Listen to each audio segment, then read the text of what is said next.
As we near the end of the 2019-20 school year, it is time to reflect on our collective accomplishments since August, thank those who have meant so much to our school district, and look ahead at what's to come. I wish we were meeting in person as we have in years past, but trust that we will get through these difficult times and be together soon.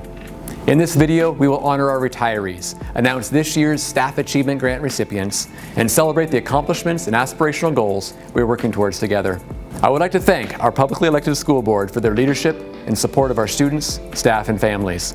Please join me in thanking them for all they do for our school district and the incredible amount of time President Wells, Vice President Sarley, and members Strick, Latterud, and Rindall spend on behalf of our students and community. Here's Assistant Superintendent Chris Gardia to introduce this year's retirees and reveal the 2019-20 school year Staff Achievement Grant recipients. It's an honor to recognize the legacy of our retirees and celebrate what they have meant to our school district. We are sad that we can't meet in person to honor these amazing educators, but please know your service and dedication is greatly appreciated. Here is a brief slideshow recognizing this year's retirees: Cindy Nass, Debbie Shade, Barbara Butis, Deborah Douglas, and Patty Jones.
Thanks again to our retirees. We wish you well in retirement and thank you again for your service.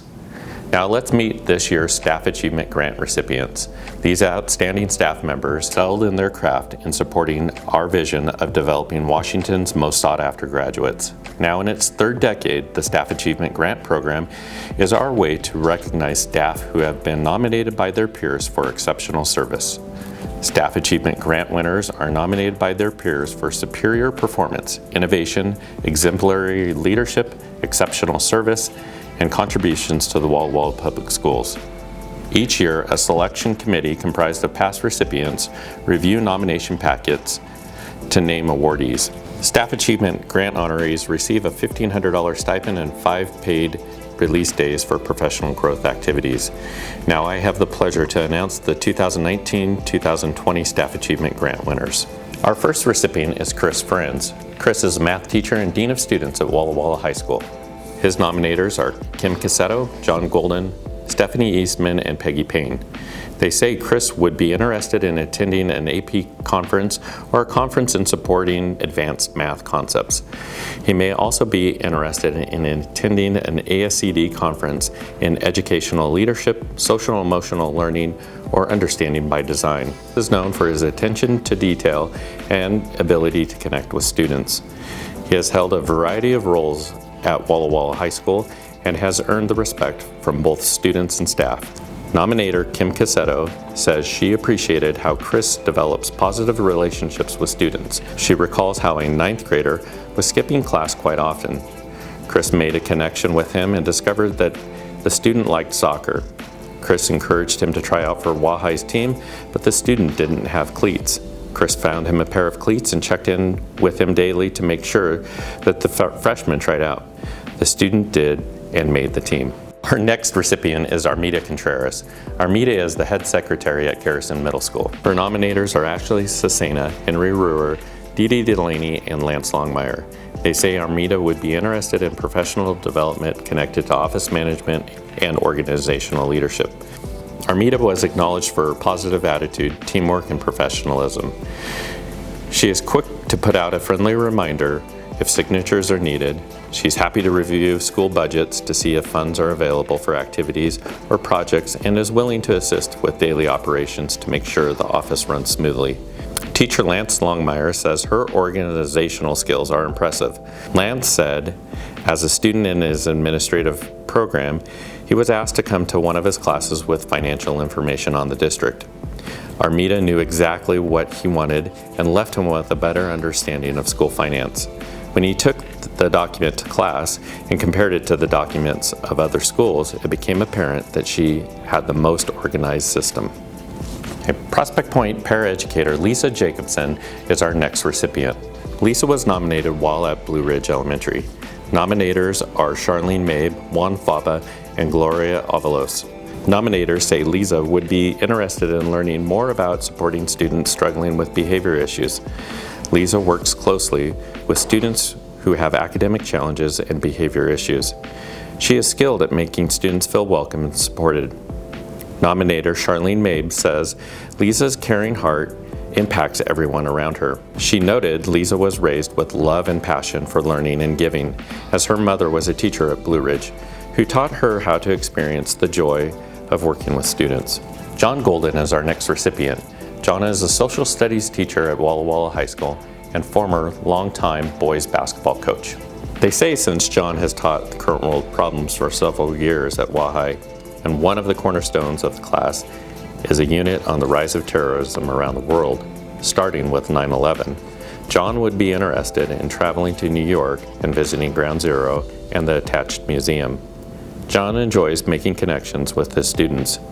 Each day he stands at his door between the classes and greets every student that enters his classroom. He shows empathy and concern for their personal story and is willing to provide guidance and direction when appropriate. Nominator Gary Peasley saw firsthand John's desire to get the most out of his students. Gary said as a colleague of John's in the Social Studies Department at WAHI for 2 decades, he found John always interested in evaluating his teaching and trying new ideas in his classroom. He often tried new curriculum ideas and management strategies with his students. And our last recipient is Green Park music teacher Mary Beth Norby. Nominators are Jean Tobin, Missy Johnson, Lori Parnicky, and Ava Kirtley. They believe Mary Beth would be interested in attending shows or musical performances or traveling to music schools. Mary Beth is known for putting children first, inspiring a love of music, and serving as a role model for other teachers. Former student Ava Kirtley says Mrs. Norby was easily the most influential teacher she had at Green Park because of her encouragement and excitement. Ava has been playing an upright bass for about 5 years now. She started in 5th grade orchestra because of Mrs. Norby's encouragement. Lori Parnicky has worked with Mary Beth as a member of the elementary music team since 2001. She says Mary is kind, thoughtful, and inspirational. Jean Tobin says Mary Beth makes the music come alive for students, exploring the history, incorporating movement, and studying the meaning of songs. She has seen many students become lifelong musicians over the years and firmly believes many of them fell in love with the power of music in Mary Beth's classroom. Please reach out to this year's Staff Achievement Grant recipients and congratulate them for their dedication and professionalism. We salute them for a job well done. Congratulations again to this year's Staff Achievement recipients and retirees, and thank you for your service. The 2019-20 school year will clearly be marked by the COVID-19 pandemic, which brought us a spring like any other. This hit home for Walla Walla Schools March 13th, when Governor Inslee took to the airwaves, directing school campuses closed for 6 weeks. Less than 1 month later, he then announced schools will be closed for the remainder of the year. Just days after this announcement, thanks to the incredible work from all of you, the district put in place a distance learning plan to ensure education would continue for our near 6,000 students. In less than 1 week's time, we deployed over 2,000 Chromebooks and Wi-Fi hotspots to ensure equity and access, took our secondary instruction completely digital, and prepared thousands of individualized learning packets for our elementary students. Within 24 hours, we stood ready to feed students with grab-and-go food services, serving nearly 10,000 meals every single week since. Additionally, our support staff stepped up to provide childcare for our Valley's critical access workers. And although we all know material can be presented in either paper packet or digital form, it is far more difficult to replicate the authentic interaction and engagement that is best realized in our brick-and-mortar settings. Despite these circumstances, you did everything in your power to fill this void. Teachers, intervention specialists, counselors, and support staff reached out to students, whether by phone, email, Zoom, or personal letter. you have worked hard to live our commitment of maintaining connection with our kids. Because of your incredible efforts, they know how much you care, love them, and miss them. I continue to receive emails of gratitude and phone calls in your behalf from parents nearly every day, and I constantly remind them of the amazing staff we have in Walla Walla. I could not be more proud of how you, our students, parents, and greater community all have responded to the sweeping impacts of campus closures and distance learning. However, this school year needs to be more than just focusing on the coronavirus. We need to focus on our future, what's to come next fall. And although it's likely to be many weeks before we receive concrete guidance from either OSPI, the governor's office, or other state agencies, it's important that we engage you, our students, and our parents now to begin planning and preparing for our fall startup in September. Together, we'll work on various scenarios and options so that when guidance does come, we'll be ready to respond, ready to support our students, and for me and my staff to support you in the classroom. Again, thank you for your patience as we work through these problems together and focus on opportunities for fall reopening come September. In closing, I would like to leave you with a message of encouragement. We are a resilient nation, a caring community, and passionate district who I have every confidence will come together and rise as one. Each of you plays a critical role in educating and shaping our children who are our future leaders of our country. You are kind, patient, hardworking, dedicated, and passionate professionals. The relationships you continue to develop, regardless if we are face-to-face or Zooming with a class, help mold, inspire, and guide our children in positive directions. It's an awesome responsibility to be entrusted with this opportunity, and I am in awe of your impact on the daily lives of our children. Thank you for your time, your patience, and your commitment as we strive towards our vision towards developing Washington's most sought-after graduates. Have a safe, restful, and joyous summer break, and we'll see you in the fall.